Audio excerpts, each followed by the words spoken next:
Hey everyone, chapter 29 from Blue Collar Leadership and Supervision. And chapter 29 is titled Top Performers. The challenge of retaining your game changers. It's one of the things I see a lot with leaders. They always, they hate to lose their best people. And for many leaders, that's what happens. They lose their best people. They grow and develop them, and then they end up either moving on to another department or another part of the organization, or sometimes they leave the company altogether. That's part of being a high-impact leader. In order to retain these people, a high-impact leader will retain them longer than a low-impact leader will retain them.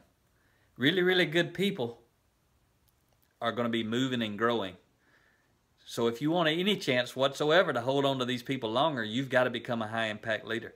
You've got to be offering them something. And that something for you is your leadership, which means you got to be growing and going at a high level in order to maintain people who want to be growing and going.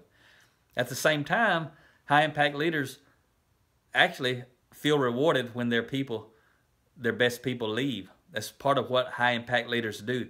They create a culture of growth and development.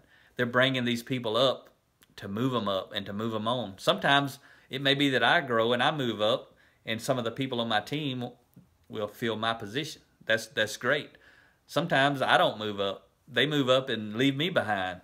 Or they're more courageous and willing to take risks and make sacrifices, and they leave the company and get a better job than I've got at this company. Either way, I don't care. If I'm a high-impact leader, I'm growing and developing myself, and I may be happy where I'm at, and that's okay.